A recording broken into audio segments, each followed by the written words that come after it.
It wasn't just the hope when Barack Obama came to office, it was the wild expectation too, that the country's problems would be solved at a stroke, that the first African-American president would usher in a post-racial era.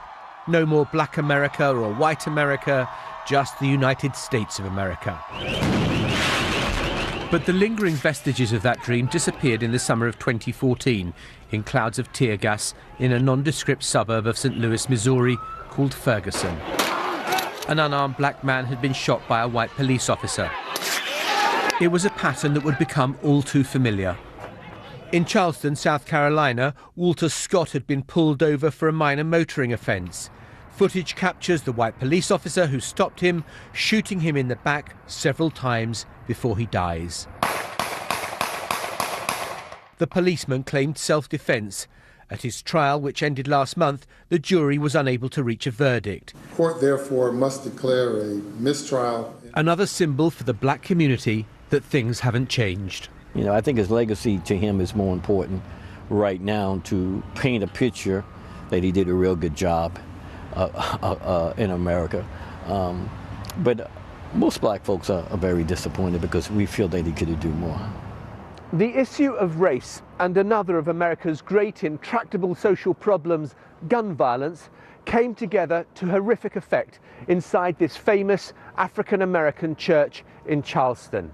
A white supremacist who, with his string of drug convictions, should have never been able to purchase a gun, walked inside a Bible study group and killed 8 worshippers and the pastor in cold blood. Barack Obama had always seemed reluctant to define himself as a black president preoccupied by racial issues. But after these shootings, that changed as he came to Charleston and showed how he felt the community's pain. Amazing grace, how sweet the sound that saved. Obama's 2 terms in office were punctuated by the crack of gunshots. Newtown 911, what's the location of the emergency? Sandy Hook School. I think there's somebody shooting in here.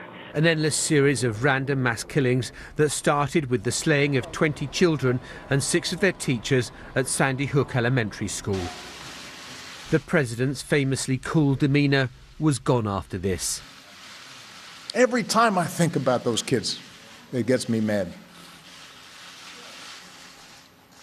And by the way, it happens on the streets of Chicago every day. I refuse to act as if this is the new normal. And this is not something I can do by myself. Such violence, such evil is senseless. Again and again, he wanted tougher legislation on gun control. But he failed, to his evident consternation, when we sat down and spoke. If you ask me where has been the one area where I feel that I've been most frustrated and most stymied, it is the fact that the United States of America is the one advanced nation on earth in which we do not have sufficient common sense gun safety laws. But there have been some legislative successes. Millions more Americans now have health insurance than was previously the case, although Obamacare has created many losers too. And the economy, which was flat on its back 8 years ago, is starting to boom. And people are spending their money again. We have not just come back stronger from the Great Recession, we have actually built an economy that's the envy of the world. And that is an important part of President Obama's legacy. Hello, everybody. Happy New Year. But it proved to be a voterless recovery where it mattered. There'll be no Democrats succeeding him in the White House. And so one of his final acts was to make a last journey to Capitol Hill to urge his party's lawmakers to fight off Republican attempts to dismantle Obamacare and the rest of his domestic legacy. Look out for the American people.